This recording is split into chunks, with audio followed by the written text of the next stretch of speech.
Hello, everyone, and welcome to this panel discussion on the ethics of climate change. We, with the Symposium Philosophy Club and the Debate Society, are excited to be hosting this event with support from the Philosophy Department, the Environmental Science Program, the MCAB Speakers Committee, and Ross Commons. The event will begin with each panelist delivering introductory remarks. Then Professor Daniel Suarez will lead a panel discussion. We will close with a Q&A session with questions from the audience. Before we begin, I'd like to point out the exits are located here and here, and we ask that you keep the aisles clear and silence your phones. Now please join us in welcoming President Lori Patton to open the event. Thank you.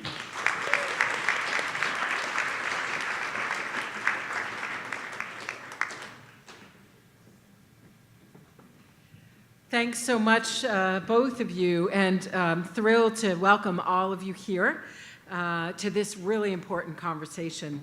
And I want to begin by thanking Daniel Suarez and our students who invited these environmental leaders to join us and who have so thoughtfully put this event together. And I also want to note in thanking them that I consider our Middlebury students and faculty and staff to be environmental leaders of the first order.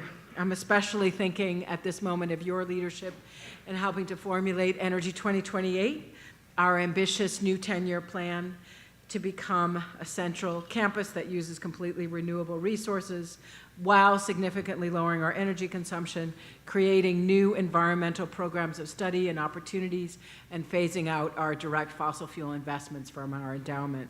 I'm so proud of that collaboration and the commitment and your work that went into creating and launching Energy 2028. And I'm also very, very mindful that while we are taking steps that are ambitious for us, they're also tiny relative to the drastic scale and speed and scope of what must be done nationally and globally in the face of the threat of climate change. The problem seems overwhelming and paralyzing almost when you really begin to wrestle with the revolutionary planetary implications of what we are facing and the threats that climate change poses. And so what we're going to be talking about tonight, how might or should we need to change, how might or should our public voices and roles as scholars and thinkers and students need to change in order to meet this situation head on. What would it take actually to do all the things that we feel and we learn from our distinguished panelists today are necessary actually to do enough? As a scholar of religion, I carry a certain perspective as I consider this dilemma. Climate change is, after all, not just about climate models or theoretical frameworks for analyzing policy cycles, although it is fundamentally about that. It is also a deeply existential question about meaning and how to live in the face of what can often appear to be a hopeless situation. How do we trace ethical connections to these underlying humanistic questions that lurk not so far below the surface of what can often seem or be framed as a technical question or set of challenges? These are the humane questions. These are also the questions of humanity. Both are true. We need prophets. We need persuaders.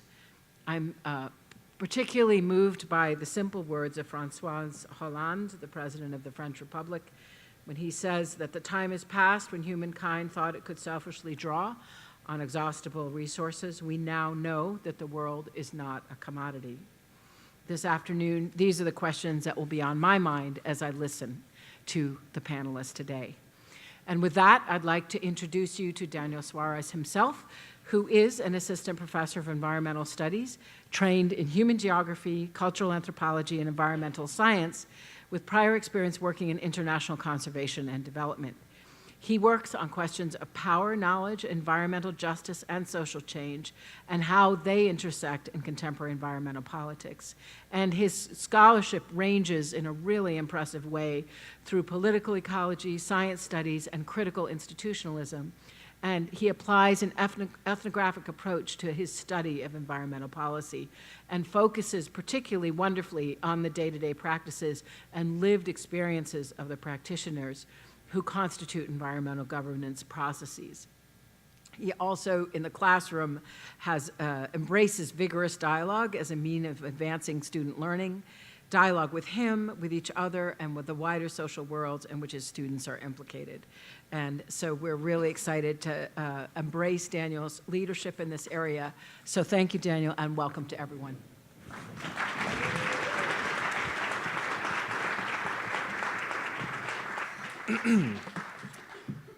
Welcome, everyone, and thank you, President Patton, for those remarks. It wouldn't be quite right to say that it is my pleasure exactly to be with you here today, although it is, given the circumstances which have brought us together, and specifically the sort of bewildering and, I'm going to say, preposterously grave seriousness that defines our subject matter.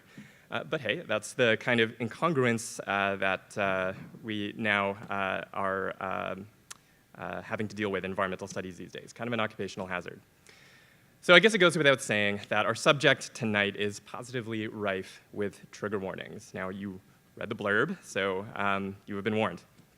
So, but that is precisely the topic of our discussion, that is facing up to certain things, which we will try to name and wrestle with together over the next hour and a half with earnestness, with courage, and with all of the sorts of compassion that we can muster as we confront the experiences of, well, just as a baseline, discomfort and anger, maybe heartbreak and fear, and that grasping and that perennial question of what is to be done, and all of the rest of the things that come with thinking deeply about today's accelerating planetary environmental transformations and the ongoing decimations of human and non-human life encompassed in those transformations.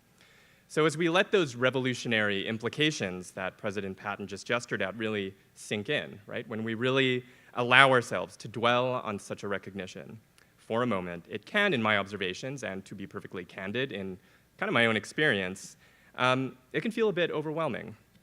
And yet, it is, I would argue, vital and so very necessary. So such acknowledgments have this sort of habit of absolutely and sort of spectacularly demolishing all kinds of rarely examined, taken for granted, idle presumptions about the future, right, containing these sort of bewildering ramifications that force some reevaluations in like the most practical of terms of how exactly you're supposed to understand your place, right, on what we are told is a dying world, what can and should be done about it, and basic decisions about how to live and how to find your way in it. So, what are we facing? Well, there's global warming, and I assume many of you have by now seen some of those scary kind of hockey stick shaped graphs, and we'll hear more about those in a moment, depicting something more particular than just sort of global warming, this kind of clinical neologism, right? It depicts a kind of runaway, point of no return kind of process, right? That doom loop of mutually reinforcing feedback loops and chain reactions, from melting permafrost and ocean acidification to ecosystem collapses, disappearing ice sheets sort of sliding into the ocean, that kind of thing, together with their fire and brimstone manifestations, right? The escalating disruptions of encompassing wind, fire, floods, heat, and so on, and myriad other kind of biblical-sounding forms of chaos arising from these and other processes working together in concert. So what we now call climate change, obviously, is a capacious term that refers to many things, and its aspects are sprawling. So our conversation today is going to be a bit more pointed in some important ways, which we'll move through one by one, including, right, and some of this was in the blurb and in the invitation that brought many of you out here, right? How to negotiate in an embodied, sort of creaturely sort of way, that wrenching, sort of affective, emotional gut punch, right? The grief and the mourning already or anticipatory as we face what we are facing. Right? And we often get lost in those climate models and sort of diagrams of the policy cycle, right, that President Patton referred to. Hopefully we'll address some of the pedagogical challenges for us here in places like Middlebury, as students, as educators, as those struggling to find a meaningful outlet for the understandable anxieties that arise from thinking deeply about this, and where and how exactly to, quote unquote, make it count at this dire sort of 11th hour, all hands on deck, sort of Hail Mary kind of a situation. And then, of course, questions of hope, what it is, what it isn't, and where we might find such a thing at this moment, and many other questions. So the student organizers came up with a whole slew of incredible questions, which we'll move through one by one, and also towards the end in conversation with you all.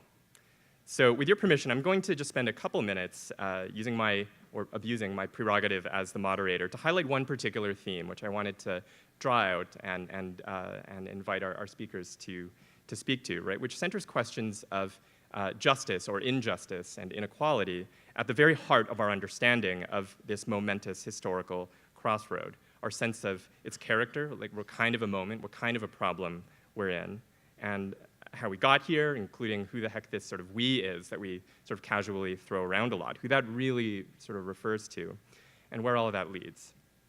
So, an anecdote. So I will personally never forget the day right after the 2016 election. Yes, like that election. Walking through Berkeley campus, where I was a grad student at the time, I've heard a lot of stories about how there were some similarities in terms of what the vibe was like on our respective campuses. And I found myself in this impromptu rally that sort of spontaneously formed and grew into this big crowd on Sproul Plaza, sort of right in the middle of campus, full of sort of just freaked out, sort of demoralized people. And I remember some faculty members just sort of setting up what appeared to be just like a karaoke machine and like an amp, a portable amp, taking turns sort of holding it up, and then also taking turns giving voice to the sense of anguish and solidarity that many were feeling about that time, gazing into an especially at that time, an uncertain future. And it was moving to me in a lot of ways, and I'll never forget one particular faculty member who, again, in this sort of spontaneous kind of just sort of rally that had formed there, this one Jewish German historian took the mic about halfway through to read us a poem. So many of you will know it, and it's the one by Martin Niemöller, remarking on the disastrous complicities of those swept up in the early 20th century's ascendant fascisms, culminating in wars, genocides, just devastation. A haunting admonishment to those who could have, but for whatever reason, and for various reasons, didn't do something when they had the chance. So it's a short poem, so if you'll indulge me for a moment. First they came for the socialists, she began, reading from her phone. And I did not speak out because I was not a socialist. Then they came for the trade unionists, and I did not speak out because I was not a trade unionist. Then they came for the Jews, and I did not speak out because I'm not a Jew. And then they came for me, and there was no one left to speak for me. So while her immediate point was clear of the urgency of solidarity, of mutual aid, of protecting the most vulnerable against what we now know was about to happen, I realized in that moment, in her decision to share this poem with us, that she was also giving voice to the peculiar, yet, I would argue, deeply analogous violences promised by climate change. So standing in that crowd, I began involuntarily filling in the other verses in my head. Then they came for the low-lying island states. Then they came for swaths of sub-Saharan Africa, Puerto Rico, et cetera, and I did not speak out, and so on. So this is what Naomi Klein, in a really powerful speech that I saw her give recently, commemorating Edward Said, emphasized as the urgency of anti-imperialist and anti-colonial thinkers and understandings about certain places and certain peoples come to be othered, right? Raced, classed, gendered, and so on, designated as disposable, as worth sacrificing, because 2 degrees Celsius, after all, is regarded as too expensive from the perspective of those most insulated from its consequences, and simultaneously, again, from that point of view, those that are most responsible for shoving all of these greenhouse gases into the atmosphere in the first place. So I want to invite you to ponder these crucial dimensions of climate change as we proceed through our conversation, forcing us to reckon with these very real, very acute forms of violence, and how we are all implicated in obviously very different ways, which again we'll explore together, in these violences, and sort of disturbing realization, at least for those in the process of just starting to face it, our own forms of consent and complicity in this decisive moment to a system which has these predictable consequences, and really a system that must desperately be made to turn out otherwise. I have some more remarks along these lines, but I live here, so I'll skip to it just so we can hear from our panelists. So while it's very late in the game, these kinds of observations only heighten the urgency of finally overcoming precisely this complacency, of finally facing what needs to be faced, and finally figuring out how to make a break for it, so to speak, imminently, before this moment passes. So our task today in this conversation and beyond, or one task at least, is to recover from this predicament something that is analytically honest and rigorous, and there will be a lot of that in this conversation. In its understanding of where things stand, right? Like not flinching, just gazing right into a moment and allowing ourselves to do that, but then also recovering from that something that exceeds just nihilism, that is more than despair or paralysis or some of these other cul-de-sacs where that recognition might lead. So that is partly what I hope we can recover from this conversation and from this admittedly ridiculous predicament. I'm sorry all of you are just coming online, just in time for us to be having this conversation. So here's how it's going to work. So we have opening remarks. Those were mine. We're going to switch from that to explore some of these prepared questions in a panel discussion. And then we'll open up the floor towards the sort of last third of our conversation to invite questions from you and turn it into more of a sort of freewheeling discussion. So I'm very pleased to introduce our panelists. First, that is actually an image of you.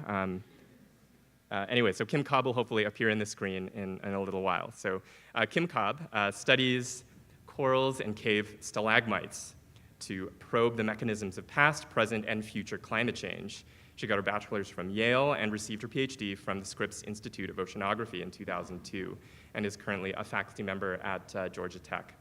Professor Cobb has been the recipient of numerous awards for her research, including from the National Science Foundation, among others, and is lead author of the IPCC's Sixth Assessment Report. She has been a strong advocate for women in science and champions diversity and inclusion wherever she can and in all that she does. Professor Rupert Read is here on the end, is a professor of philosophy at the University of East Anglia, and author of A Film Philosophy of Ecology and Enlightenment, and co-author of Greenhouse Collective's new book, which I have right here and was apparently published just 10 days ago, Facing Up to Climate Reality. He is currently principal investigator for an Arts and Humanities Research Council award working with accountants and policymakers to question economics-based valuations of nature. His public lecture at Cambridge University last year entitled This Civilization is Finished, an earlier version of which I believe I saw at Berkeley and which I can confirm was pretty gripping and scared the bejesus out of everybody, has begun to get sort of internet famous, garnering about over 100,000 views at last count. And then finally, Bill McKibben is Bill McKibben, an influential environmentalist and prolific writer who in 1989 published The End of Nature, among, if not the first general audience book on climate change. And now 30 years, also coming out this year, has published Falter, Has the Human Game Begun to Play Itself Out? He's a co-founder of 350.org, which has, as you all know, burgeoned into a planet-wide grassroots climate justice network that has organized by now over 20,000 actions around the world. Formally, he is our very own Schumann Distinguished Scholar in Environmental Studies here at MID. So without further ado, please join me in welcoming our esteemed panelists, and let's dive into it.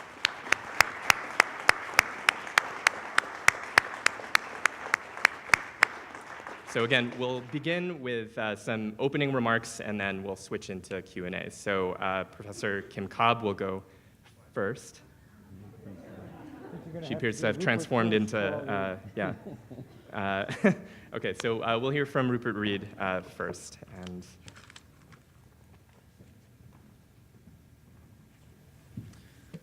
thanks, Daniel.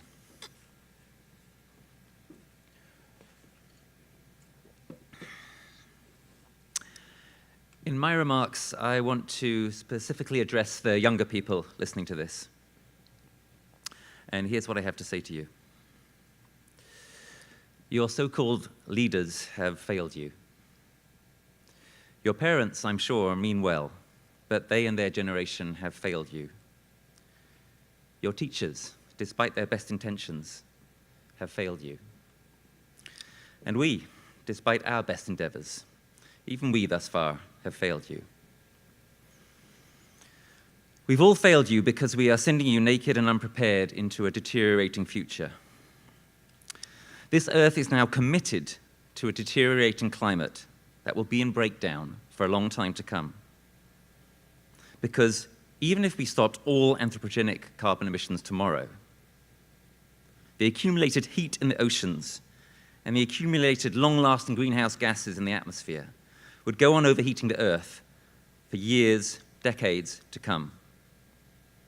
Furthermore, there is a phenomenon called global dimming, which means that there are aerosols, there are smoke particles, etc., in the atmosphere, which are actually masking the extent to which we've already committed ourselves to further warming. In other words, if we clean up the atmosphere, as we need to do to stop the millions of deaths that are occurring from air pollution, the amount of heat in the atmosphere will suddenly be revealed as significantly higher. Because of these time lags, you put all these factors together, if collectively we had been serious about protecting your future, we would have elected seriously green-leaning governments in the late 20th century. There would have been a Green New Deal fully in place before you were born. The Green New Deal now being talked about, and so far, of course, it's only talk, is a splendid venture, which I hope happens. But it's a little too late and a little too little. The globally hegemonic civilization, industrial growth capitalism, is in its death throes. It will soon be over. That is not a guess. That is not a prediction. It's simple logic. The logic of the more or less planned coming failure of the Paris Agreement on climate, which is a voluntary agreement to do far too little to stop catastrophic climate change from occurring. An agreement whose voluntary contributions add up to far less even than that far too little. And even those inadequate voluntary contributions from nations will not be achieved by governments still aspiring to endless economic growth, still building massive infrastructure, still facilitating expansions in animal agriculture. Paris will not enable us to keep to 2 degrees of global overheat, let alone 1.5. It will yield more like 4. And that will commit us to a hothouse Earth scenario of vicious tipping cascades, including such ecologically catastrophic horrors as the disappearance of the Amazon rainforest. This looming future is simply incompatible with globalized industrial life as we know it. Forget worrying about sea level rise. If we are headed to 4 to 5 degrees of global overheat, then we are headed for a breakdown of agriculture as we know it, long before New York and Boston flood out. Which is another way of saying that hunger and potentially mass starvation are on course to come, even to rich countries, within the lifetimes of most of you in this room. Which is another way of saying that climate breakdown will likely end the lifetimes of some of you in this room. Do you see what I'm saying? I'm afraid for you. I'm desperately afraid. Grief and justified fear. That is the context of our vital discussion today. So we need to talk about the unprecedented honesty, courage, and will that will be needed if we're going to manage to avoid this fate. By rapidly turning our civilization into something different. By an unprecedented transformation that would phase out much of our current way of life before it phases us out with extreme prejudice. We need to talk about achieving an emergency brake on climate dangerous emissions. It's not enough to talk about things like electric cars. We need to talk about taking a lot of the cars that exist off the road and not replacing them. We need to talk about taking planes out of circulation, taking many power stations offline. We're going to have to get used to having a lot less fuel and a lot less energy at our disposal. We need to talk also about the anger that you have every right to feel. The committing of the human race, not to mention many species of our other than human kin, to possible or indeed actual extinction is surely the vilest crime in history. The cover-up of it, the fact that what I'm saying will be news to some of you, the chronic lack of attention to the ecological emergency is without doubt the vilest deception in history. A deception in which almost everyone is complicit, not just the laughable outright climate deniers, including your laughable so-called president. I repeat, this is a deception in which at some level virtually everyone has been complicit. That's one of the very worst ways in which the older generation has failed you. Because everything has been left so horribly late, we need to talk too about adaptation to the coming climate deterioration. Tragically, it is too late now to rely only on mitigation, let alone prevention, of dangerous anthropogenic climate change. So it's time to talk a lot more about transformational adaptation, which is the main topic of the book of my think tank that Daniel so kindly mentioned. And even about deep adaptation, adaptation that is premised on the possibility of our societies collapsing. And finally, we need to talk about love, about caring enough to really show up to this, the determinative issue of our time, the only thing that our kids will be interested in when they ask us what we did during the climate war. We need to talk about the love we feel for life, for wilderness, for nature, for the innocent, for those who will come after us, and for each other. So, thanks for showing up. I look forward to our conversation. There simply couldn't be a more important one. Truly, this is now quite literally a vital discussion. Thank you. We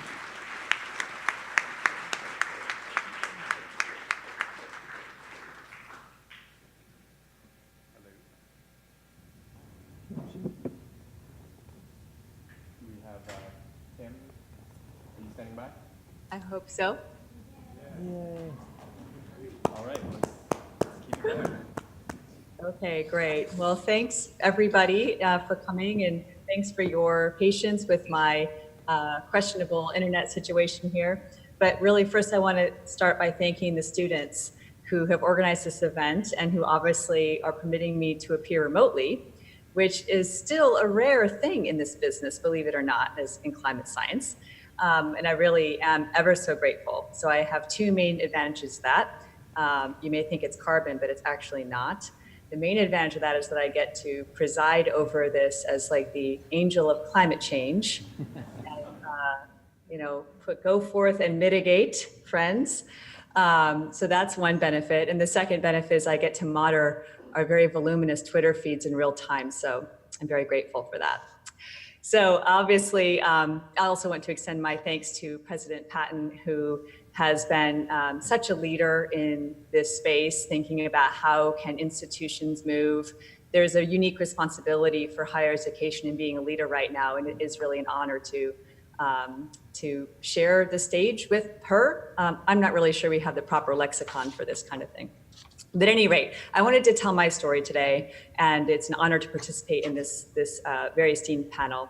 And I'm a scientist, and I love science. And I've spent the majority of my life in the deep Pacific, looking at records of climate change and what's happening today to temperature extremes in the ocean. And this is something that has been a passion since I was very small and, well, a baby graduate student, but really my love for the ocean goes back to when I was a small child. And I think as a climate scientist, for most of my career, I kind of thought that it was somebody else's problem to fix, and that there were papers to publish and children to raise. And I have 4 of them. And somebody else was going to fix this problem, and that I would just keep going on finding climate problems and quantifying them better. And when tasked to make a climate change talk, I do my best to show a lot of pretty pictures, which is what I still do, let's be honest. But really what happened was in 2016, I had probably the most profound wake-up call of my life. And it came in the form of a research expedition to my long-term research site in the middle of the Pacific Ocean, Christmas Island, which is a remote atoll that's an absolute tropical paradise above ground and below water.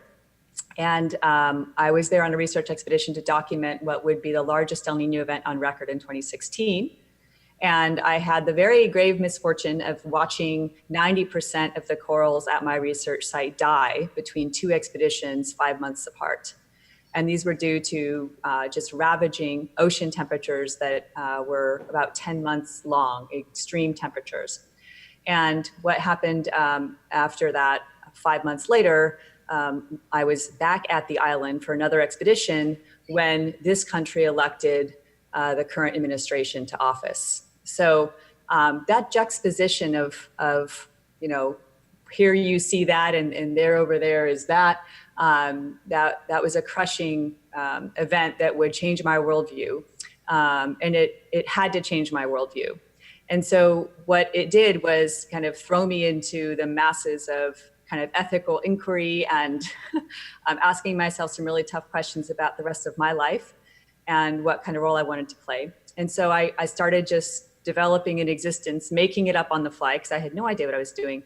I'm really an organizing principle around climate solutions. And I mean from head to toe and A to Z, how could I align every aspect of my life with climate solutions? And I didn't really have an answer at the time, but it started simply. It started by getting on my bike and going to work on January 1st, 2017. I started biking to work, and it became a daily practice of meditation and a reminder of my purposeful engagement in this space. And then we started eating differently, and then I bought solar panels, and then I started composting, and then I started flying less, which is why I am not there in person. I have a carbon budget, and I stick to it. And then it also became about standing up in passionate and fearless defense of science, because this administration has been attacking science right and left, but in particular climate science, and we thankfully saw it coming. And we have been putting ourselves as a community on the front lines here, marching in the streets, writing petitions, writing op-eds to shed light on what is really going down behind some of these policy attempts by the current administration, and trying to hold anybody to account institutionally that is going to sit by and watch this happen on our watch. So that has been an amazing moment of community building. And then thirdly, it's the students. Thirdly, I have the great honor of being a professor at Georgia Tech. I have the great honor of being surrounded by young people every day, all day. And that is a unique privilege, an incredible responsibility, and an opportunity of a lifetime. And so I've pivoted to try to equip all of these students here at Georgia Tech with the tools that I know that they need, that they know that they need to be the climate heroes that we need them to be.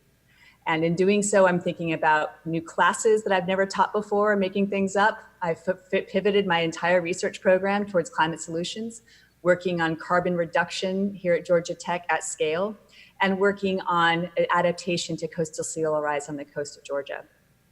And so you all give me purpose. You are such a source of passion. I know that the young people today will fix this. I have absolutely all the confidence in you guys. And it's my job to try to give you the best head start that I possibly can with the rest of my lifetime.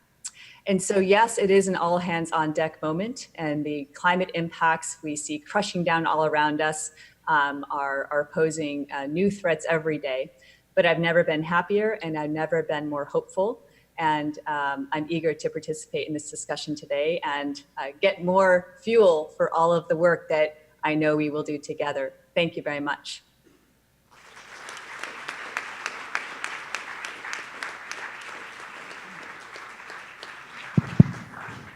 And taking up the caboose will be Bill McKibben. He took the train. All right. First of all, thank you very much, Dr. Read and Dr. Cobb, for coming and joining us here at Middlebury. It's a great pleasure to have you here, and thank you enormously for your work over the years.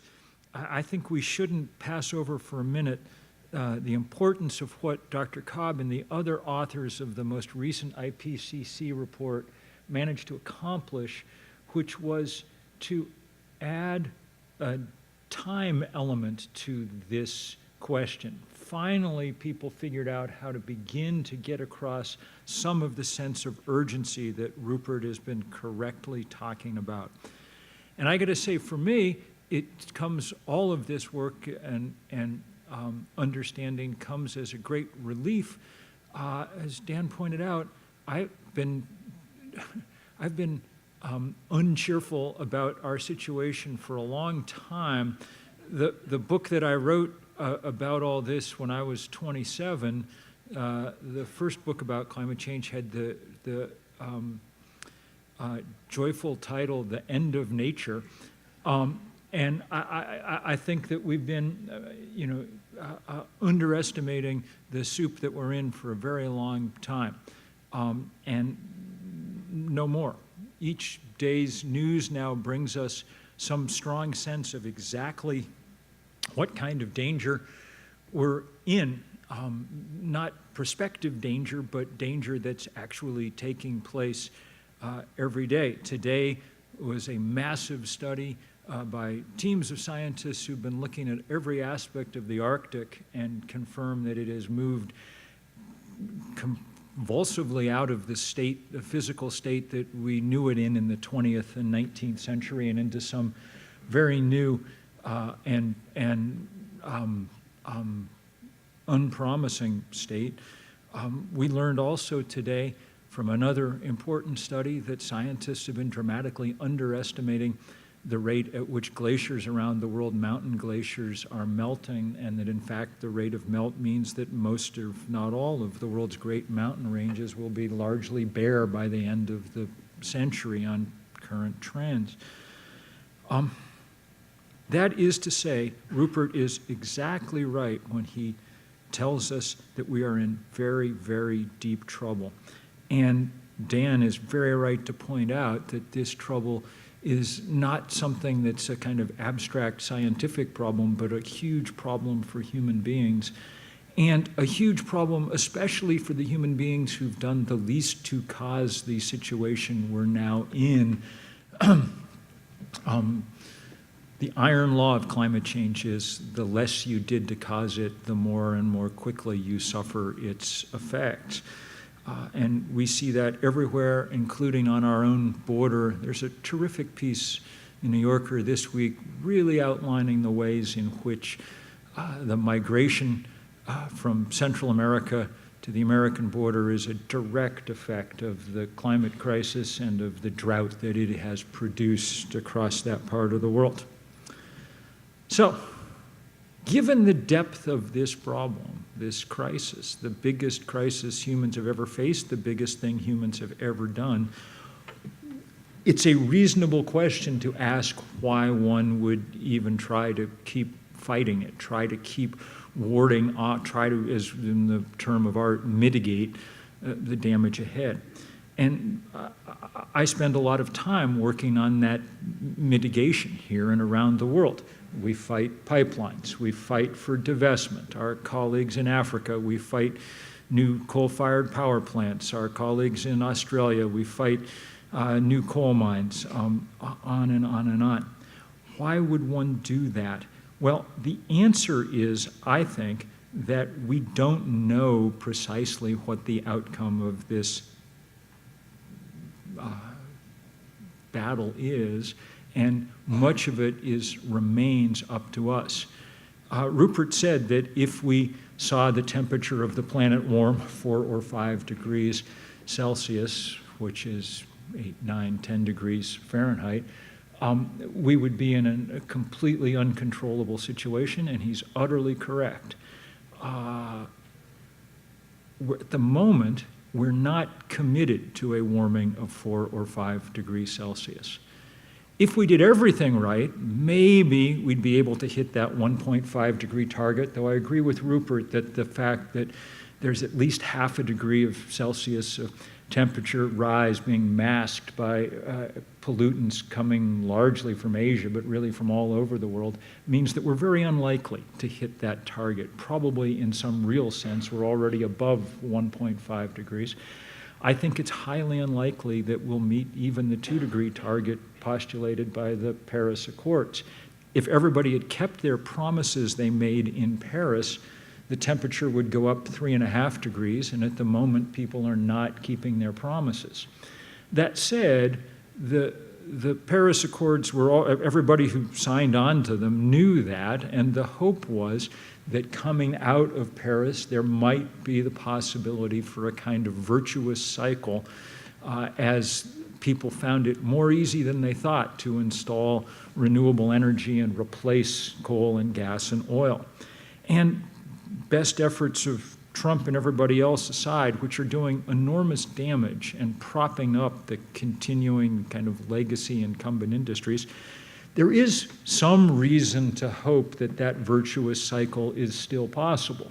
Engineers have done remarkable work, and the price of a solar panel has dropped about 90% in the last decade, which means that now the cheapest way to generate power around the world, even if you don't charge fossil fuel for the damage it does to the environment, the cheapest way to generate power is sun and wind, and it becomes more cheap comparatively with each passing year.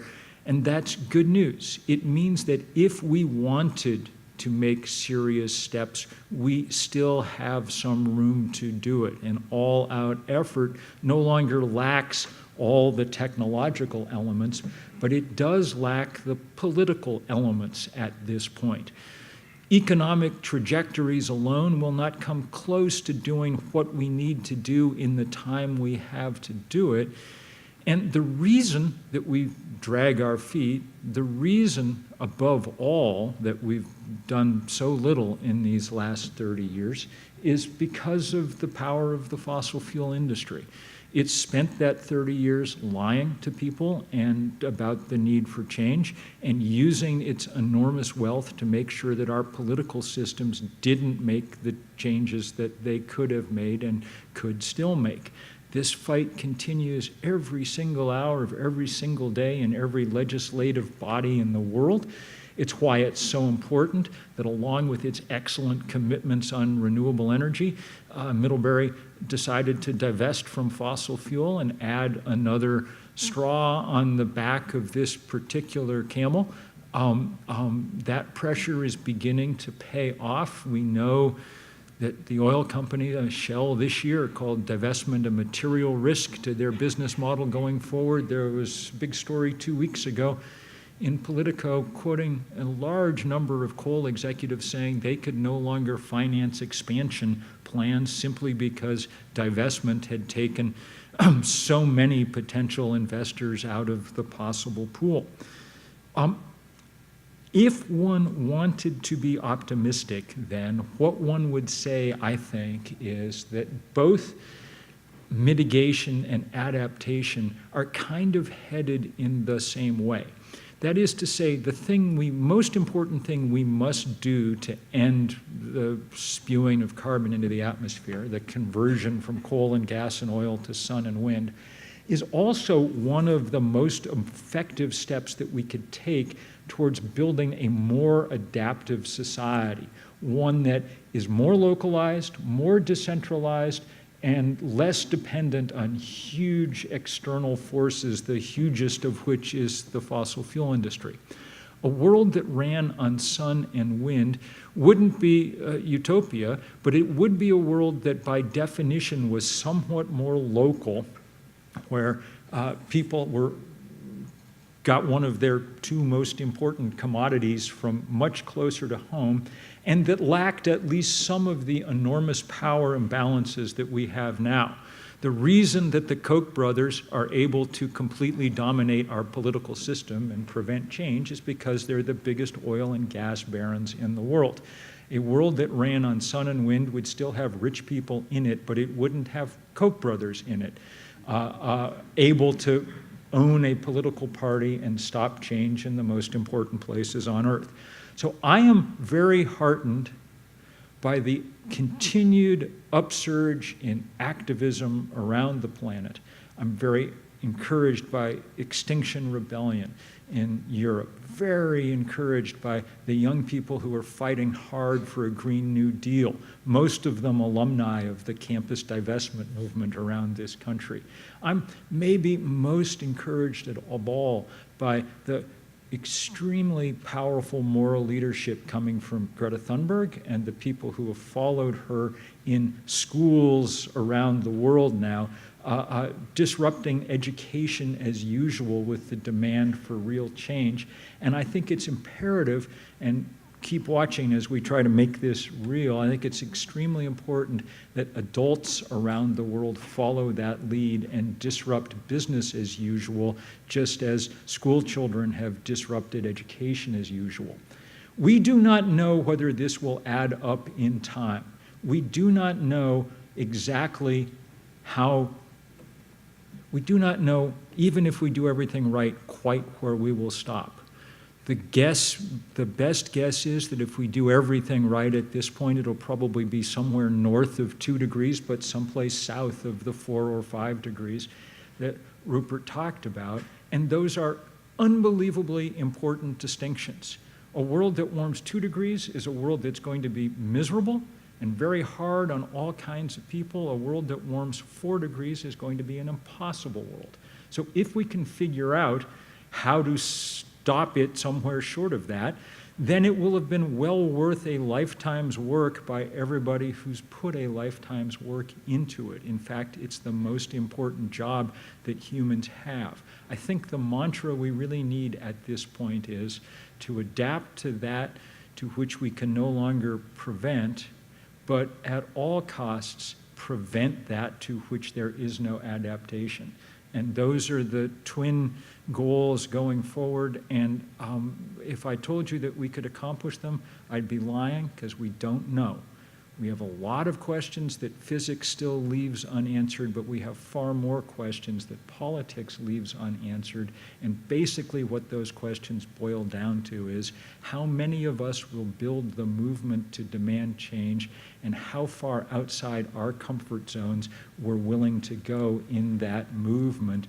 The planet is miles outside its comfort zone now, and so it is incumbent upon the rest of us to get there too. Thank you.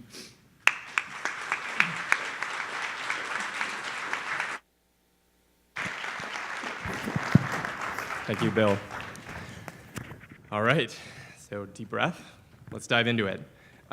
So it is no accident, and in fact pretty intentional, that the first unit in my environmental justice course, the first quarter of the class, is simply takes place under the label of yikes. So why don't you guys help us maybe throw a bone to our audience here? I assume people are at various stages in their level of exposure and awareness to some of the kind of grim scenarios that you were beginning to sketch out. And I also wonder whether you could narrate yourselves into that a little bit as well, in terms of how it was that you came to relate to and to face this. And you know, and you're at this point very, very experienced in terms of talking with young people, with students.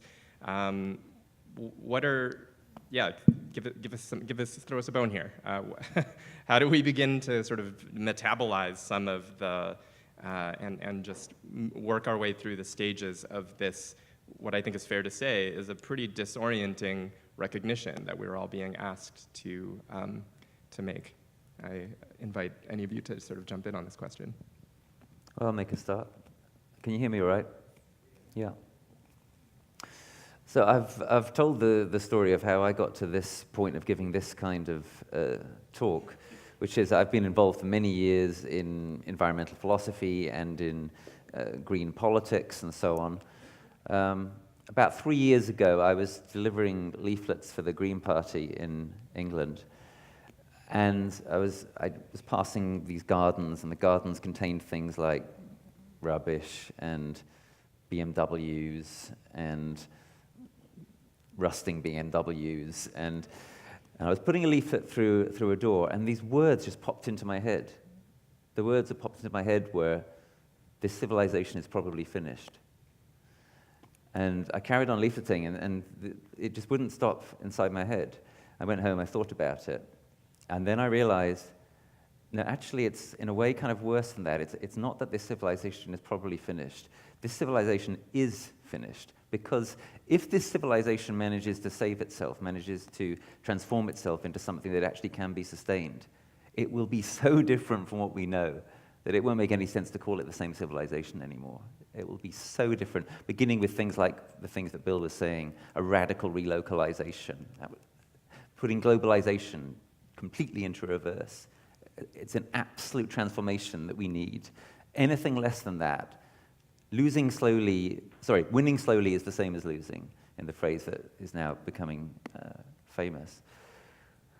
So I thought about this for quite a long time, and I started writing about it, but for ages I didn't share it with anybody. I thought, no one's going to want to hear this. And then I started sharing it privately with some friends and saying, don't publicize this. I just want your opinion on it. And these friends and colleagues basically said things like, oh, this is really important, actually. You need to share this. I was like, no, I don't want to share it because, A, I think if I do, I'll be attacked as a sort of defeatist. And B, I'm really worried about demoralizing everybody.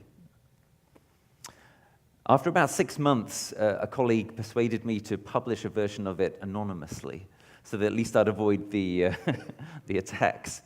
And I started seeing what people said in response to the anonymous version, and I was quite kind of pleasantly surprised that people weren't as freaked out as I thought they were going to be. They were kind of freaked out, but what people started saying right from the beginning, and this has been the thing that's really encouraged me, lots of people have responded to these talks that I've been giving by saying, oh, thank God, someone is finally telling it like it is, and we don't have to pretend anymore that everything is just going to be fine, and we can actually start to face the issues. So after that started happening, I started giving talks, and at first I was still quite tentative, still worried about being attacked, still worried about demoralizing people. And what I found is lots of people, including especially students, coming to me and saying, you know what, I feel liberated by this, because we can cut through all the CRAP, and we can start to focus on actually thinking about what it would be to do enough, such that the civilization will not collapse and bring everything down with it. And also to start to think about, and if we are going to collapse, well, what does that mean? And that's what deep adaptation is about, which is, I think, a really, really important thing I hope we'll get to talk about. So that's part of my own story, and that's why I give these talks, because what I found is, far from what I feared, far from demoralizing people, I found that actually loads of people are finding this stuff energizing and liberating. And I think it goes right alongside the extraordinary success of Extinction Rebellion, which goes against all the rules. Some of you in the room may not know about Extinction Rebellion. It's become absolutely huge in Britain. And it's a nonviolent direct action movement that says, we are in danger of going extinct. And we are already sending many other species extinct at a colossal rate. We need to rebel against this. Any government which is committing us to possible extinction and exterminating ecosystems right, left, and center is not a legitimate government. We don't have to obey its rules anymore. We can non-violently rebel against it. And Extinction Rebellion breaks all the rules. What people have been saying in the environmental movement for decades is, you must have an optimistic message, you mustn't scare people, you mustn't be fear-based, you mustn't be doom and gloom. It's just going to put everybody off, it's just going to make everybody nihilistic or demoralized. And what Extinction Rebellion is proving is that is CRAP. That actually it is possible to motivate people like never before by leveling with them and saying, we are going to have to step into a whole different place and break loads of rules if we are going to get to the point of actually doing enough to transform this civilization into something that can last. Kim or Bill, on making lemonade out of this tremendous bag of lemons. Yeah, can you guys hear me? Yes. Okay. So I'll just chime in with some kind of personal reflections on the past 2+ years of this new journey of mine, and to note that climate grief is a thing. It's very real, and for people like me and many people around the world, it's a feeling that you have to kind of come to accept and move through. And it can't be something that, it can be something that can fuel you, which is how I've tried to channel it. And I try to, like if you're very depressed, you have to take medicine every day, otherwise it doesn't work. So my daily medicine is getting on my bike, is getting engaged politically, is giving talks like this. So those kind of daily actions help buttress me against the overwhelming wave of grief, of personal regret, of kind of existential regret, and that's something that also comes into the flying less piece. The flying less piece can be framed as a sacrifice, as what I will not do, I will not burn more than a very small quotient of carbon per year in responding to my duties professionally and to my family. But it's also something surprising. It's moving towards something. So as Rupert was saying, that what we're actually doing is moving towards a better world. And if we can start to internalize that, if people can start walking together on this road, I feel super confident, because I've felt it myself, that it's less about sacrifice and more about finding, deep meaning in community and whole new communities that are uplifting and unified in their purpose and goals and relationship to each other and to the emotions that they share together. So I would add that as well on a more personal note, to allow people to reflect on, it's not just moving away from fossil fuels, it's really moving towards something quite beautiful. First of all, it's especially moving that Kim is able to keep at this, because among other things, I think it's possible that coral reef scientists have the hardest job in the whole world. There's no ecosystem on the planet that's gone as fast and as, to a large degree, hopelessly as, this is one of the most enchanted corners of God's brain, and we have lobotomized it in the space of a couple of decades. And it's one of the places where I think one would have to be, the IPCC report said if we manage to hold it to 1.5%, we'll only lose 90% of the world's corals. If we go to 2 degrees, we'll lose 99%. So it's a desperate place, and there are other desperate places and stories on the planet. And the question is how to respond to those. And I think Rupert's very right in that it doesn't make sense to pretend otherwise.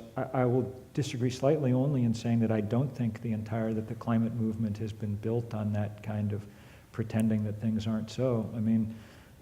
350.org, for instance, is the biggest planet-wide climate movement, and when we started, we took our name knowing that it would depress people because we were already well past 350 parts per million. But the analogy we drew at the time was that, it's like going to the doctor. If the doctor says, oh, someday down the road, if you keep eating like this, you'll have a heart attack, and going to the doctor and the doctor saying, your cholesterol's in the zone where people have heart attacks, you may already have had a small stroke, And we have found it just the opposite of we found it an effective way to recruit people. I would add, too, that most of the people who make up 350.org and make up the climate movement are all over the world in the places that have done the least to cause climate change, and their leadership is, Extinction Rebellion is a good thing to see happening, as I said, but it's not without precedent.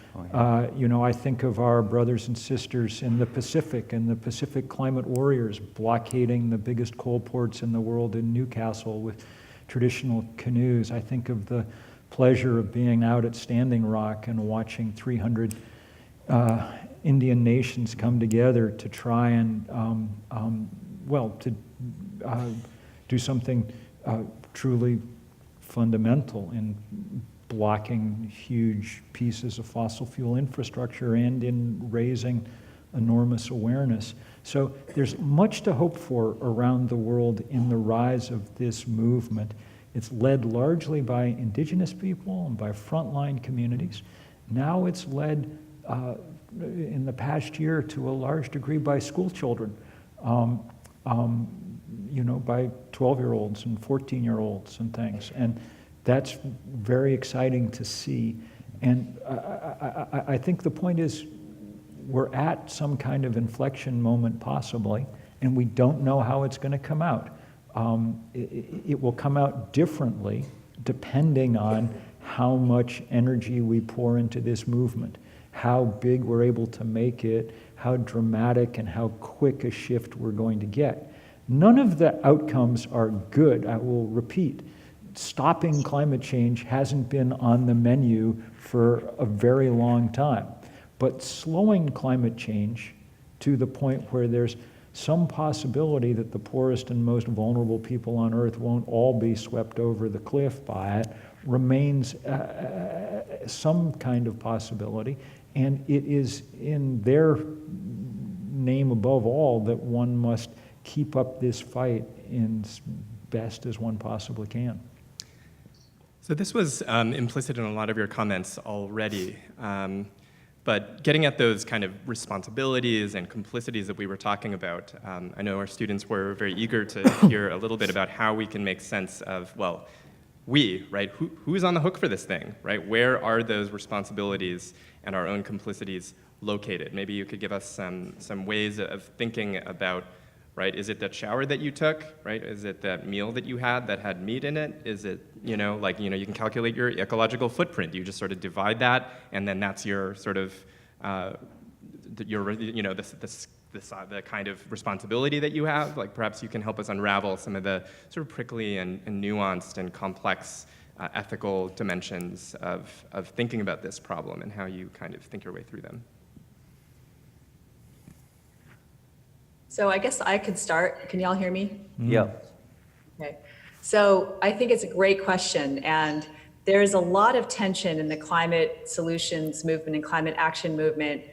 Over on the one hand, individual actions like those that you mentioned about showers and red meat and even flying less, and then collective action on the other, and whether one is inherently damaging to the other. Mostly people argue that the people who are engaged in individual action narratives are harmful to the collective action narrative because it distracts from the culpability and the responsibility that big fossil fuel has for the damages and the inaction. And so why should we step into a space of responsibility as victims of a system when it's really the system? And so this has just been, it's a fire on Twitter. I mean, it's very passionately held. These are some of my dearest friends who have looked me in the eye and say, by talking about flying less, you are damaging our movement. And so think about that for a second. I mean, that is some pretty serious narrative conflict zones. So how do I navigate that personally? It's not for me to say what anybody should do. It's really internal to you. What gives you energy and purpose on the planet? Noting that there are many ways to advance this needle. I personally believe that if we could meet the demand of low carbon energy sources to 100% sooner by decreasing our own demand side, that we'll be better off. Right? If we keep on feeding the energy beast with our current practices, it's going to take us much longer to be carbon neutral.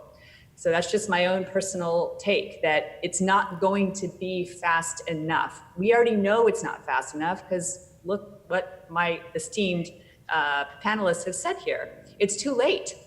So given that it's too late to stop climate change, and all we're doing is trying to slow it down, the all of the above seems to me to be the only justifiable approach. Now, having said that, I find biking to work and flying less personally very meaningful to me.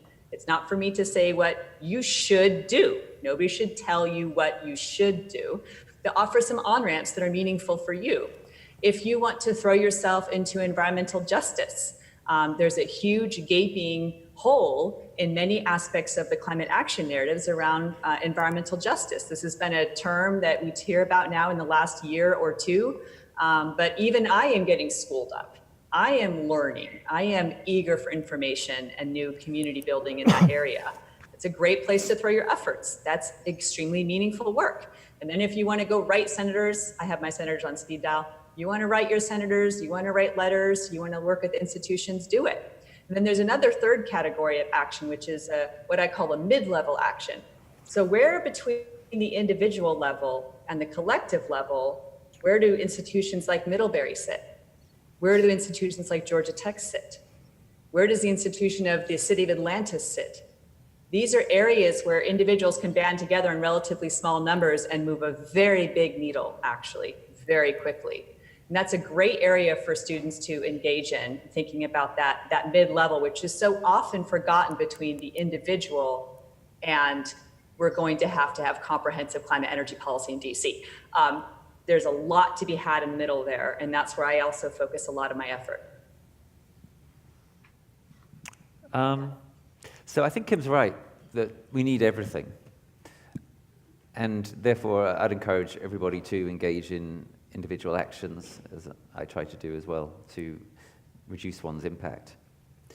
But I think we should be clear that any approach which is centered upon individual actions will not be enough and will not work, because an individual action-centric approach cannot take with it the many people who are free-riding or, at the very least, taking a long time to figure out what their responsibilities are in the new scenario. So it is essential that, as well as acting individually, we act collectively and we act politically. So I'm going to be bold enough to give you a should here. I'm going to say that whatever you do in terms of your traveling or your diet or whatever, you should get in one way or another politically involved on this. I think it'd be great if a load of you joined, probably a load of you already have, the Sunrise Movement. I hope you'll be backing presidential candidates and other candidates who are really, really serious on this. Perhaps that's Bernie or Jay Inslee, whoever. Yeah, and I hope that many of you will engage in nonviolent direct action. As I've already sketched, I think it is very over-optimistic to think that conventional politics, although it clearly has a role, is going to solve this, is going to transform us with the speed that we need. So I want to strongly echo what Bill said about those around the world who are taking leadership on nonviolent direct action. And 350.org, of course, has been doing this itself, and Bill himself has been doing this, as many of you may know, putting his body on the line. And that's what a load of us need to do if we're going to actually break through on this. And that, again, is why I'm so excited about Extinction Rebellion as a worldwide movement, and especially in terms of having started in Britain. And it's only right that Extinction Rebellion should have started in Britain, because after all, we started the Industrial Revolution, and in that sense, we started all the trouble. So I think it's good that we're taking a bit of leadership on trying to deal with the trouble. So keep your eyes peeled on Britain. In 10 days' time, the week after next, we are going to start trying to literally rebel against our government in the UK, and hopefully that's going to be big news around the world. One more thing about this, in terms of answering your question, Daniel. I'm mad as hell against the polluters and Trump and loads of people, actually. But at the end of the day, what one has to do is to use that energy to fuel positive action. And I think there's something much more important than that kind of anger, which is to realize, and I tried to gesture at this towards the end of my speech when I started talking about love, to realize that actually there's a very real sense in which we are all in this together. Yes, it's of course true, as Bill said, that the poor and non-human animals and so on are going to feel the brunt of this first, typically.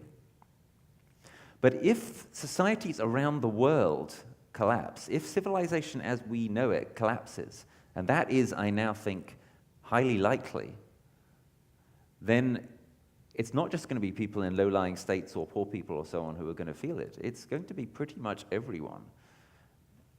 I'm going to say again, don't be under any illusion that you are somehow immune to this because you're in a big, rich country which is not as densely populated as my country. My country can't even feed itself now. You know, what a ridiculous situation to be in as we go into these unprecedented times. If things pan out as I think they're likely to, if we do not get our act together and do something unprecedented, I'm going to say it again, I think that within the lifetimes of most people in this room, The United States as well is going to be suffering massive agricultural shortfalls. We're going to be talking hunger, we're going to be talking malnutrition, we're going to be talking starvation, and not just for the poor people in this country. So that's one of the things which I hope may start to concentrate the minds of some rich people and get them to think beyond their conventional aspirations and loyalties. This is becoming an existential question not only for the poor, but for humanity. And maybe, just maybe, that can enable us to achieve a consciousness shift, which is going to take us from the question of who's to blame to the question of how do we actually figure out a way of working together to get through this unprecedented crisis. I'll just add briefly. I mean, one way of looking at climate change is as a math problem. There's so much carbon that we can put in the atmosphere that will bring us to such a level of temperature increase which will produce so much damage and so on. And so the thing that leads one, I think, when one's thinking about action to ask is, what's the highest leverage form of action that one can be taking at any given moment? So, look, I said the other night, my roof is covered with solar panels. That makes me happy. I'm proud of it. I don't try to fool myself into thinking at this point that that's how we're going to solve the problem that we're in. If we had another 50 or 75 years in which to deal with things, then that's probably precisely the way that we would deal with this issue.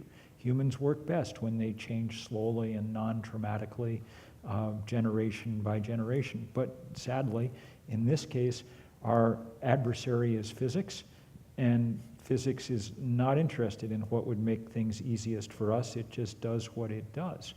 So in that case, the question is trying to figure out what actions you're going to take that have the highest leverage value.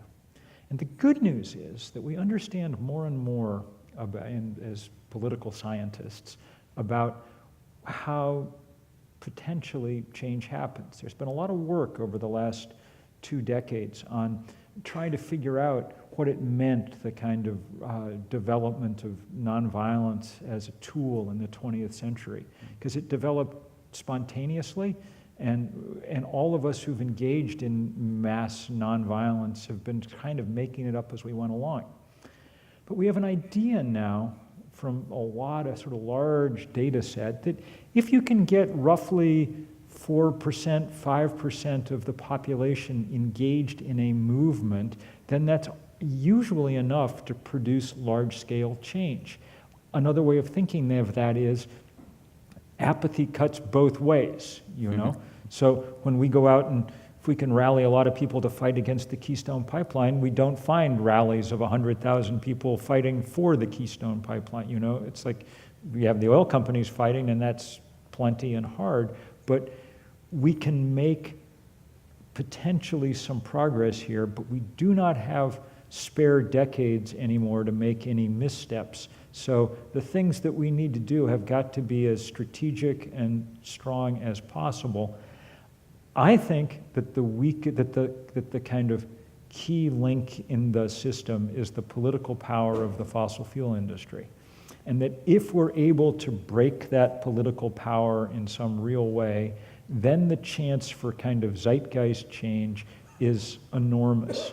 And so anything that weakens that power, as far as I'm concerned, is extremely useful.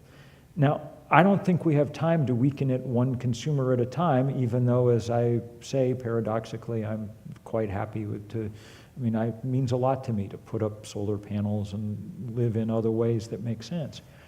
But I think that the key at this point is figuring out how to take what percentage of people we can actually muster to this fight in the time that we have, which isn't much, and make the most of them. So that strikes me as the sort of way to think about it. not who should feel most guilty or, so on and so forth, but just here we are now, what can we do? But that kind of goes in the same place, because another word for privilege is leverage. I mean, people who have privilege have, by definition, more leverage over systems than other people.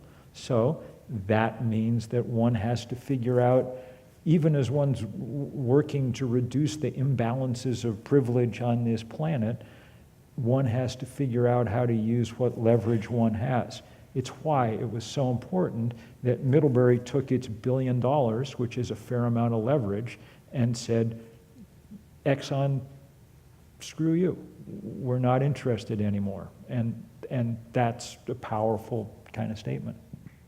This is a really good segue to what will be our final question. I want to give the mic to you all, right, and just sort of hear what you've been thinking about, what you are feeling, and what you are doing.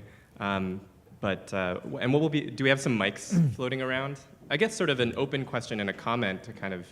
You already covered a lot of our themes that were thought up by our student organizers really, really beautifully. But I guess how do we do this better, right? Here we are at Middlebury College. We are regularly told now that you all are the most important generation in the history of history, and our task is to somehow figure out how to educate you, right? Like, what do we do in this moment that we, the sense of urgency, I think you've made the case, is compelling. So what advice maybe do you have to, how do you be a student under these circumstances? How do we help them do that as educators under these circumstances? I don't think we are going to get to the bottom of that in the however many minutes we have left, but it's a question that you might choose to take up or comment on as we segue into taking questions from our students. I don't know if any of you just right off the bat want to comment on that while we kind of get equipped to take questions. Yes, I've got a couple of quick thoughts on that. One is, one should expect, as Kim said, that this is going to be hard. And the thing about climate grief and ecological grief and climate terror and so on, this doesn't go away. It might conceivably go away one day after 50 years of turning things around extraordinarily well. I doubt it.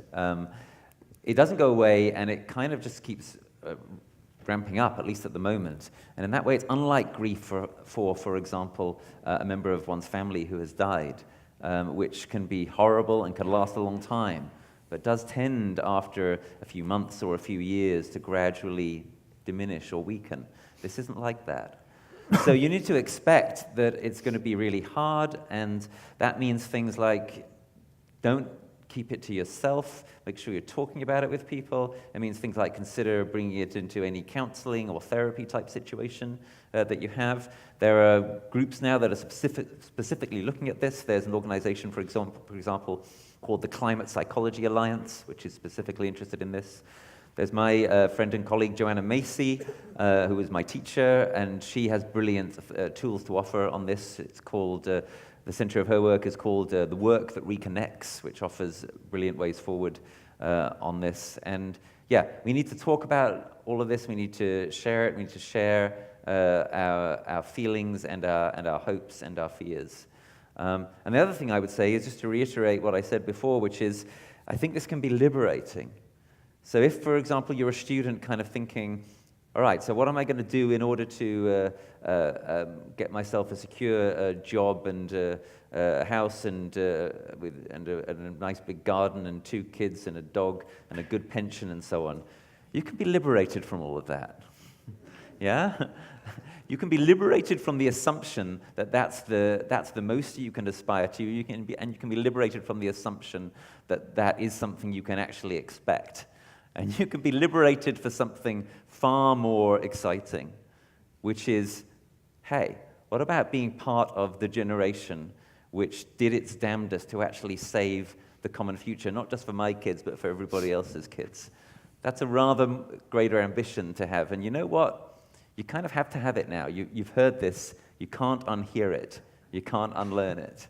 I hope that can seem as Kim was saying, something which is actually exciting and positive and not just something depressing. Yeah, it's pretty scary over in environmental studies, but exhilarating. I wonder if we should switch over to questions, or did you have a comment on this particular notion or thought? I'll just quickly say that the capacity to use your community as a hub for solutions-based, real-world dialogues, actions is incredible. So really, hone your skills here within your own community, because you'll need them for the rest of your life, and we need you to get those skills right now. And so think of that. Think of this as a microcosm and a hub of real-world solutions, whatever discipline you're in. And what could you do to advance this a little further? I think a lot about trees and green spaces. I think about mitigating urban heat islands. I think about reaching out to people who will be really impacted. I think about advancing renewable energies and helping your president achieve those goals, very ambitious. You have some wonderful problems at your doorstep. And it'd be great to watch, to see students kind of embrace that real world experiential learning throughout their college years. And I'll just say, I'm an old crank, so I have 10% less sympathy than other people for the sort of climate terror and climate grief and stuff, because I think it tends to make us think maybe that we're utterly unique in the situation, in the face of having to do something really hard and difficult. And I think human history indicates that people have had to do hard stuff lots of times. 2 generations ago, our parents had to figure out how to beat fascism in Europe. And that meant that they had to go kill people and get killed in large numbers. Our task is less daunting than that. We get to go try and save some lives, and I guess I would say that in my experience, the great antidote to angst about all this is to be engaged in the fight, to be engaged in some of the things that Kim and Rupert were talking about transition, about building strong communities, and to be engaged sometimes just in the fight against the bad guys. There are days when I wake up pessimistic about how well we're going to do in this whole climate fight, and on some of those days, simply the fact of making life more difficult for Chevron is reward enough, in those days. And there's a certain amount of just human pleasure in fighting the good fight some of the time. So I wouldn't if you're getting really down, yes, it's a good idea to go to counselor or something, but it's also a good idea just to pitch in. Oh, yeah. Action is a pretty good antidote, especially if it's action that you can plausibly identify as being on some scale that might be commensurate with the problem at hand. Yeah. So, what's on your mind? If you have a question, please raise your hand and we'll be distributing microphones. I want to start with the first question, which is, you talk a lot about nonviolent protest and making a difference that way. Do you think that violent protest would be morally acceptable in the face of the impending climate disaster? Interesting. Should we gather maybe 2 or 3 at a time? I think there's one at the back here as well.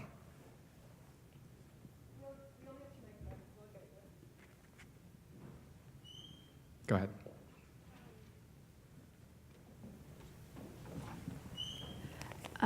My question is that activism gives a lot of people hope in meeting, and quick plug, here in Middlebury, Sunrise Middlebury is organizing a town hall meeting around the Green New Deal on April 19th from 6 to 8 p.m. But what do you think the most important focus of grassroots activism is now? And then maybe one more at the back. I think you've been mic'd up. In the book Eating Animals, Jonathan Safran Foer identifies large-scale industrial animal agriculture, so factory farming, as the single largest contributor to climate change. So my question is, how correct is that? And how much sense does it make to focus large percentages of our collective effort on tackling agribusiness? So, a scientist, a climate justice activist, and a philosopher walk into a bar. Where to start? A lot to work with. I could maybe speak to the gentleman's questions about agriculture's role in climate change. Was that about right? Yep. Okay. So right now, globally, deforestation is causing roughly 10 to 15% of our greenhouse gas emissions every year. Some of that is due to palm oil, some of it is due to cattle in the Amazon, but there's no doubt that that is a driving force of climate change on a scale that really matters.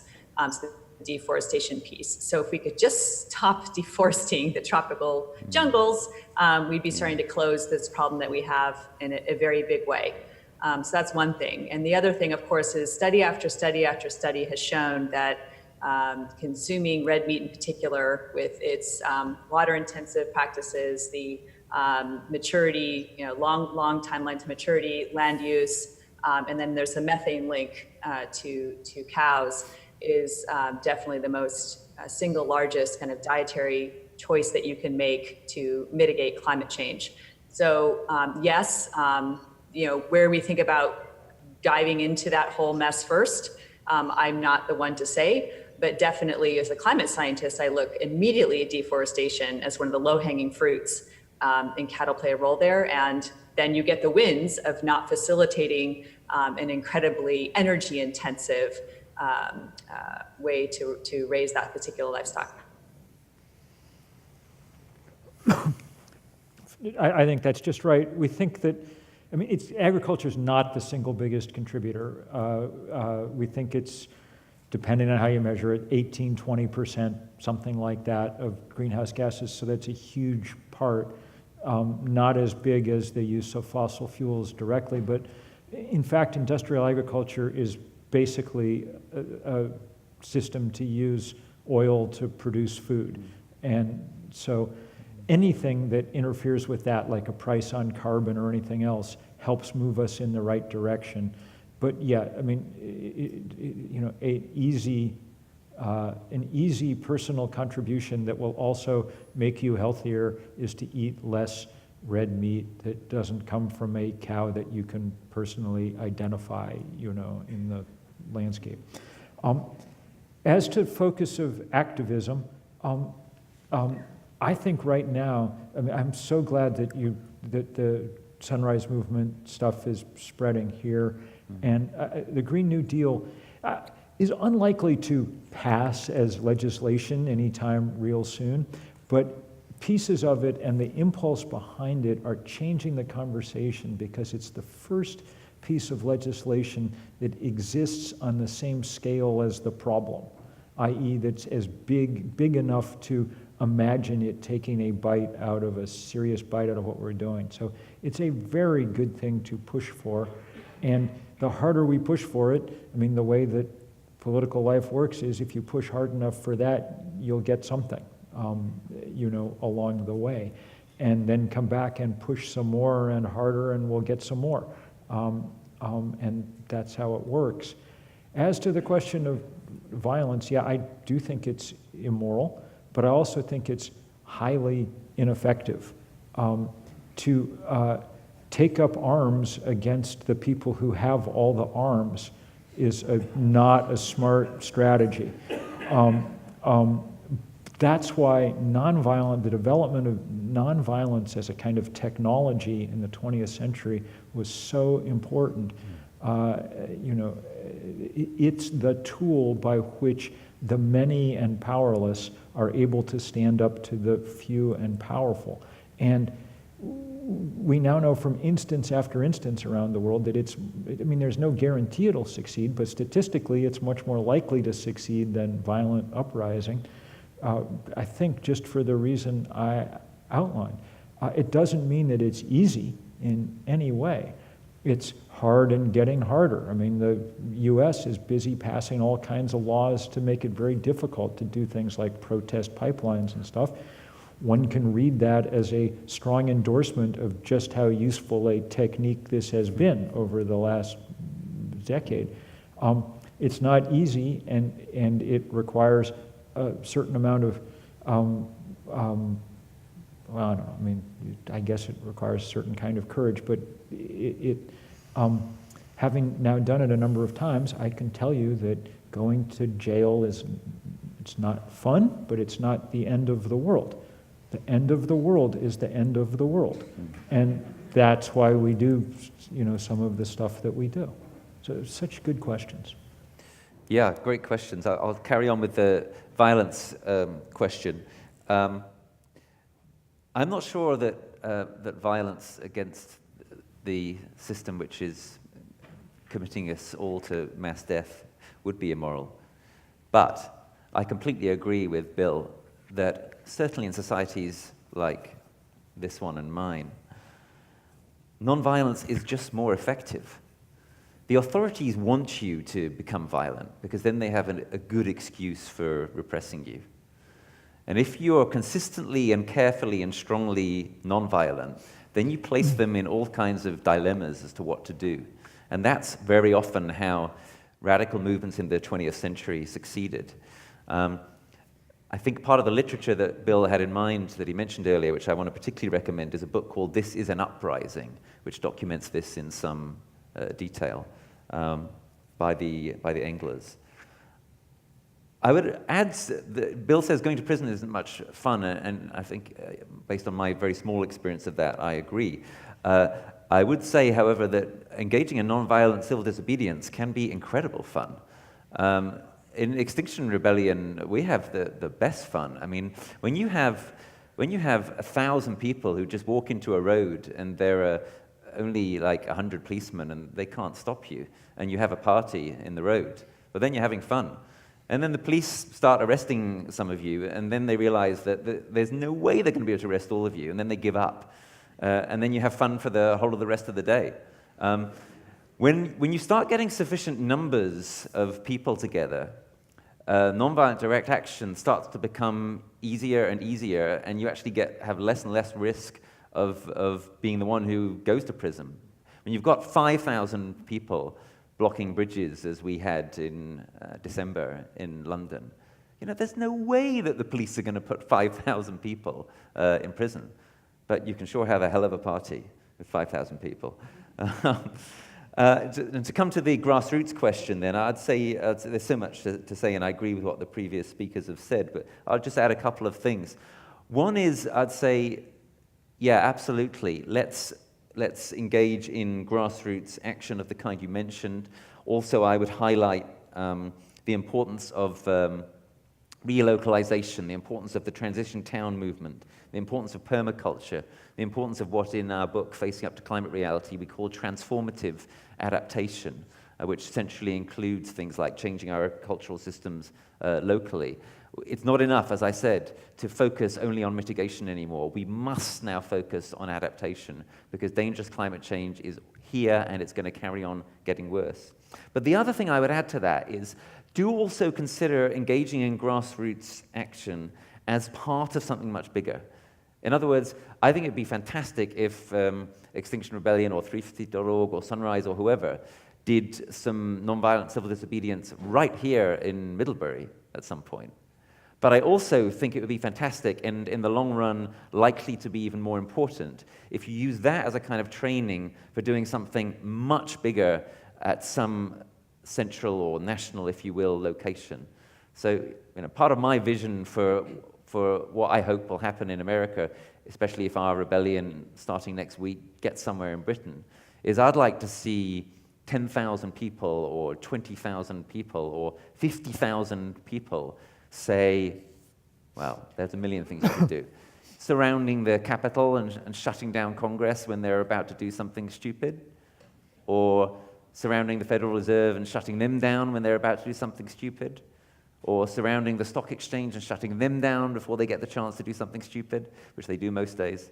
I'm not going to give you your targets. There's a million good ones to choose from. But I think one of the ways that we are likely, if we do manage it, to pull off transformative change is by bringing our grassroots together and focusing them on big targets that are going to make a big difference. Sooner or later, that's what's going to happen, I believe. Okay, how are we doing for time? Do we have time for another round? Yeah? Okay, and then we'll probably want to bring this home before too long. So maybe we can bring in some questions and comments into sort of concluding reflections. Okay, I'm a slightly older student, and I have two questions. One, I've heard the word love, which I love. I haven't heard the word beauty yet. And so I want to remind everyone here that a few years ago, Bill wrote the following: "Where are the goddamn operas?" And in response to that, we've been, writing beautiful music and putting it with great poetry, and it's having an impact.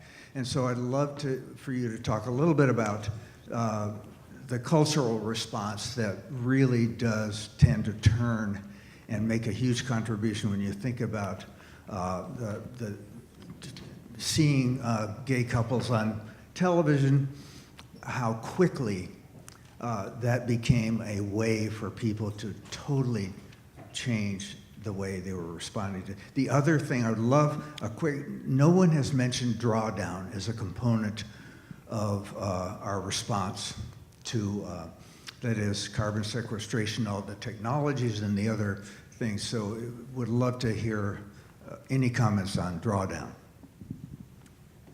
Any other hands as we bring this to a finish? Right here at the back.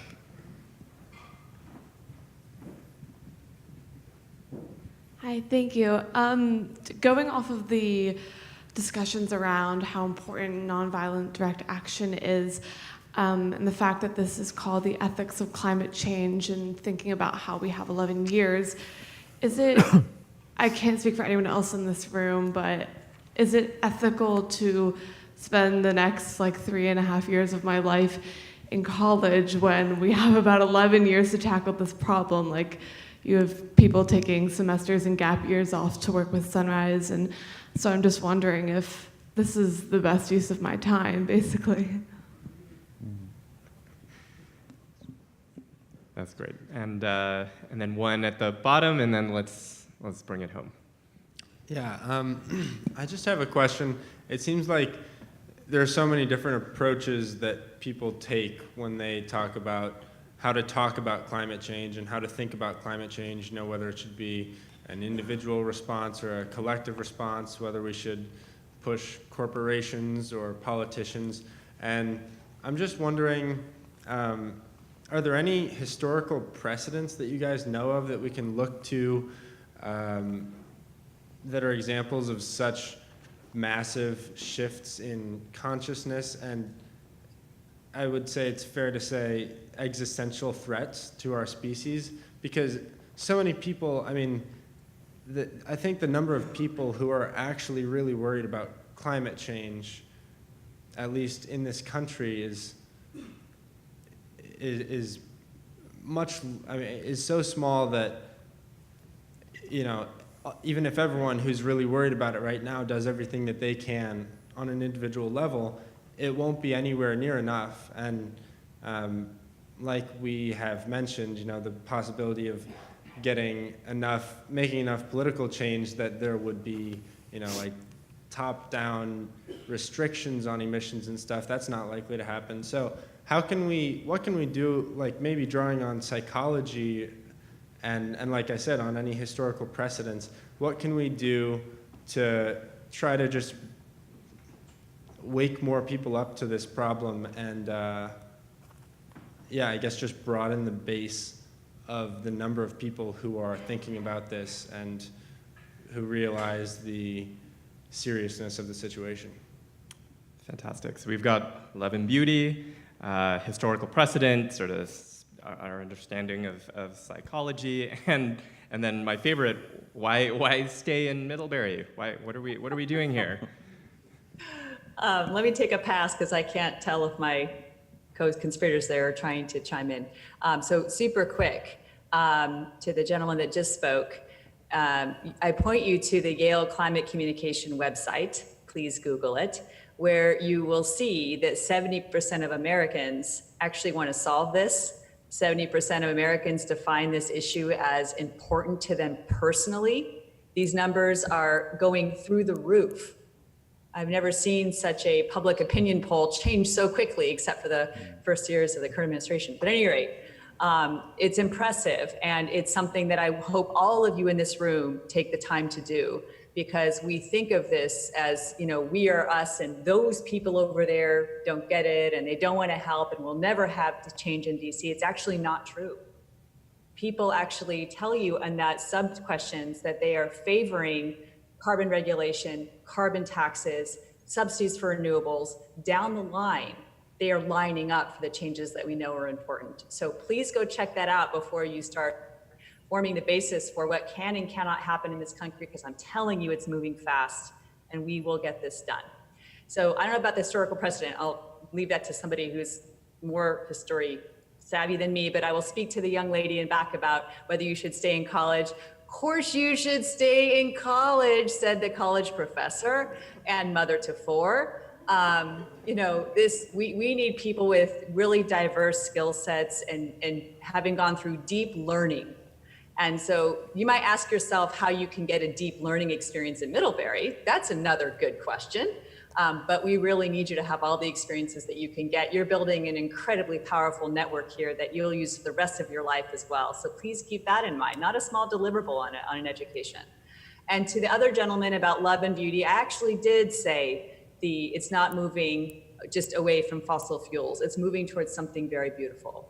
And obviously, I've had this kind of epiphany brought on by the daily actions in the new community in my life.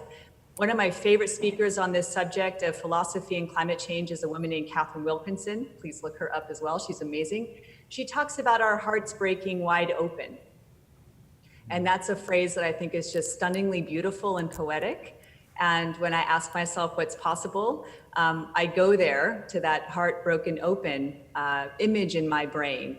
And I find new strength and meaning and love and beauty for this crazy civilization that we've built and our collective future. So thank you for that, Prod.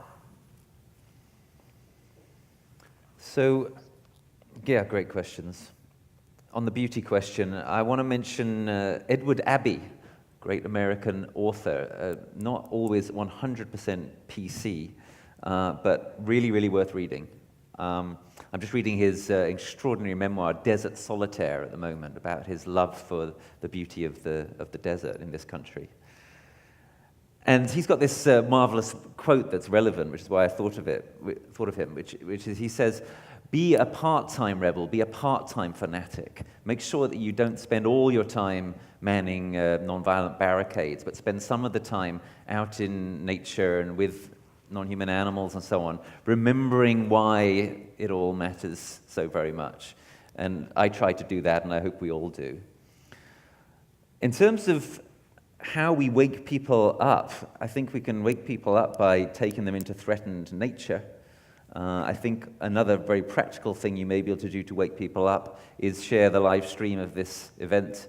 Because I think there's an awful lot of people who are sort of dimly starting to perceive that this is an existential threat, and they need to be told it more directly. And there'll be a video made of this event as well. You know, if that got widely shared, maybe that could wake some people up. Are there historical precedents? Are there real historical precedents for this? So there are the various successful nonviolent uprisings of the 20th century and the early stages of the Arab Spring. Extraordinary what happened in Tunisia and Egypt, where nonviolently authoritarian regimes were brought down. There's the Second World War and the incredible transformation that occurred there. I love the story of FDR going to the automobile manufacturers and saying to them, okay, here's our plan for how you're going to change your manufacturing over the next few years so that you can manufacture us all the tanks and planes that we need. And they looked at them and they said, no, Mr. President, there must be some mistake. If we do this, we won't be able to produce any cars for the next several years. And he was like, yep, you got it. That's what we need to be doing. That's the magnitude of the shift we need to be making. But are there real historical precedents? Has there been anything this big or this hard or this total which needs to be done this quickly? No. We need to do something unprecedented. And we need to be honest with ourselves about that. We need to be honest with ourselves about that so that we don't burn out when we don't get success quickly. And we need to be honest with ourselves about it because, as I say, we need not just to mitigate, but to adapt, including to deeply adapt. What deep adaptation means is adaptation considering the possibility that we are likely to fail. And that means things like we need to make safe all the nuclear waste around the world against a future in which it is not at all certain that there will be industrial civilizations that can take care of that waste, which is highly toxic for hundreds of years. And if you don't have it in some kind of appropriate environment, it boils dry and burns into the atmosphere toxically for hundreds of years. That's one example of deep adaptation. If you ask me for a historical precedent, a real one, the best one I can come up with is what some anthropologists call the human revolution. What was the human revolution? The human revolution is when we went from being some kind of species that will have been basically like chimpanzees to being a species like ourselves. And okay, we know very well by this point that we're very far from perfect. But boy, we're a lot better in a number of respects than chimpanzees. In particular, we don't have societies which are absolutely ruthlessly hierarchically organized around sex differences and policed aggressively accordingly. At some point in our prehistory, we went from being basically nasty, aggressive motherfuckers like chimpanzees to being human beings, right?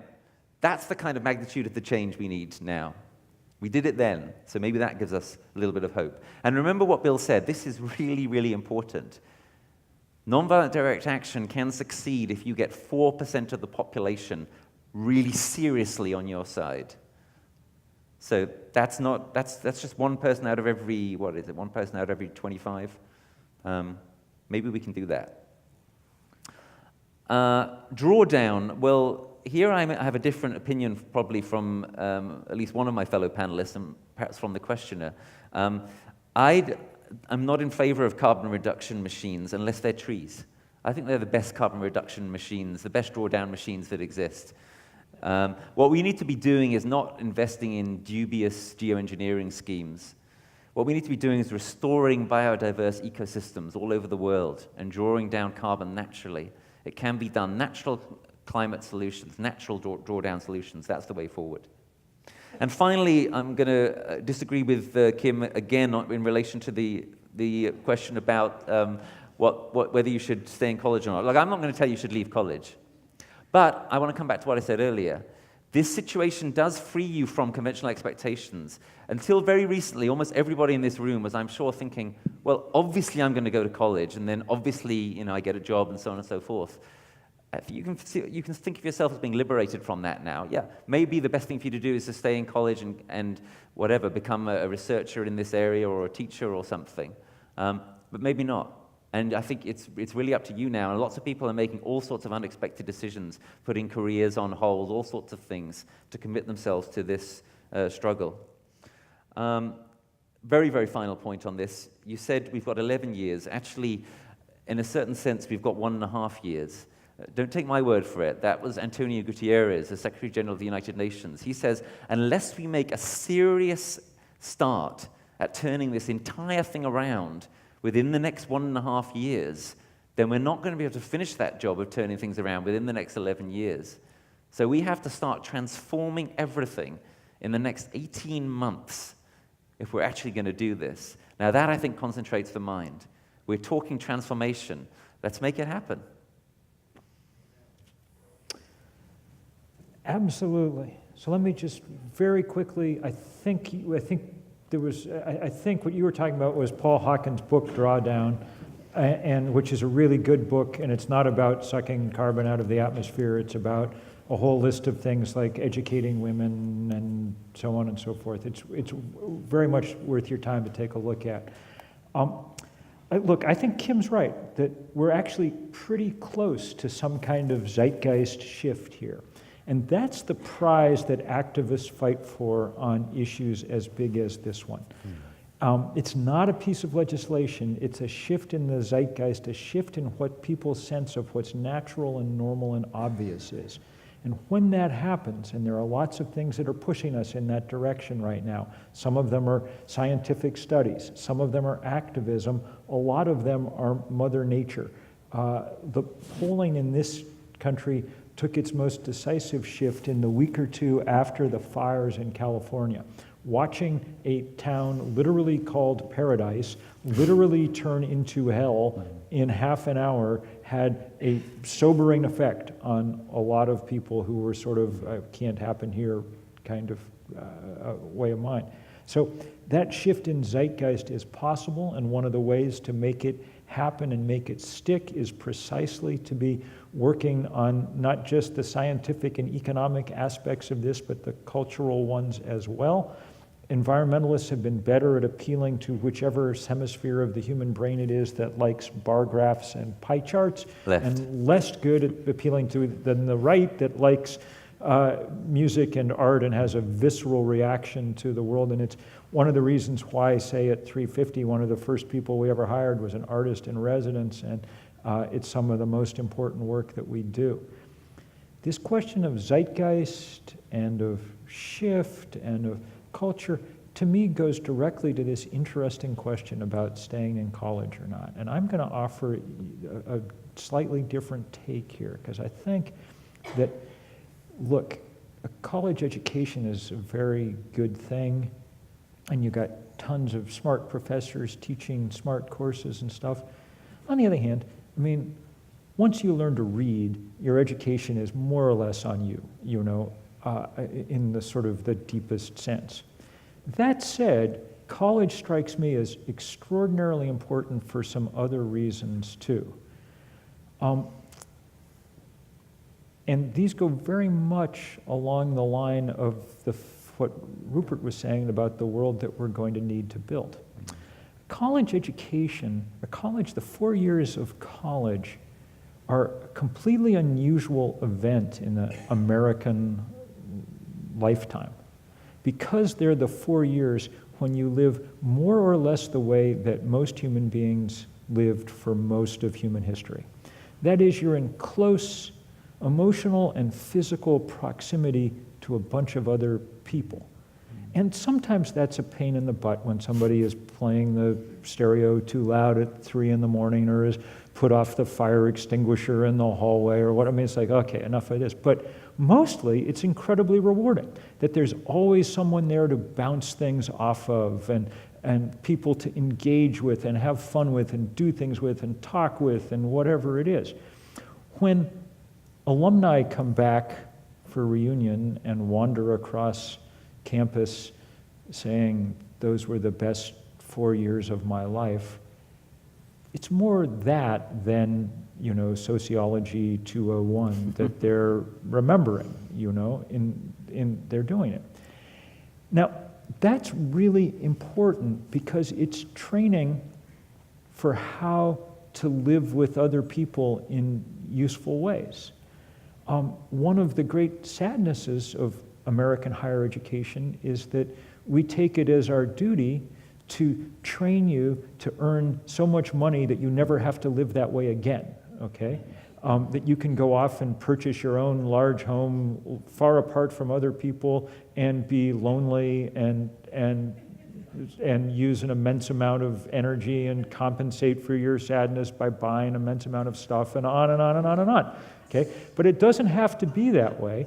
If you're paying attention to your education, to your 4 years here, if you're paying attention to what it really feels like to be in community with other people, and if some of that community hopefully is involved in doing really useful stuff, like Sunday night group, like, you know, activism of all kinds, then there's a chance that you will emerge from here making some very different decisions about how you might want to live your life. No, you know, you don't actually have to go do exactly the same thing that, you know, your parents really want you to. You have, pay attention, I guess what I'm saying is, pay attention, as much as you pay attention to class, pay attention to the emotional and human experience of being in college, and think about it some, and think about if there aren't some ways to replicate it in the world afterwards. Because I think Rupert's right, want to or not, we're going to need to figure out how to build stronger, tighter communities than we have at the moment. But the truth is, that's what we were built for. We are social primates, the slurs on chimpanzees aside, and I'm all in favor of bonobos, let me make clear. Bonobo chimpanzees are good. And really, the curious exception to the human experience is the way that, say, Americans figured out how to live in a high consumer society in the last 50 years with extremely little contact with each other. It's not been good for us, it's not been good for the planet, and some part of curing this problem that we've fallen into lies in understanding again who we are, what it means at its best to be a human being. And this is a good place to do that, it seems to me. So the questions we've been exploring, and maybe for some of you that we have violently ripped open for the first time, I expect some of you have had little exposure or a lot of exposure. I see a lot of familiar faces here. They're not going to be resolved in a single night, right? And I want to say with like as much tenderness as I've got, right? Like, welcome, right? Like this is an ongoing conversation, and there's so many places and ways on campus to continue that process, right? Which, as Rupert emphasized, takes time and it takes effort, and it's like kind of discomforting and all the other things ways that we described it. So thank you for joining us, and please join me in. And Dan, again. thank you for excellent Yeah. moderation. It was Thanks. a pleasure to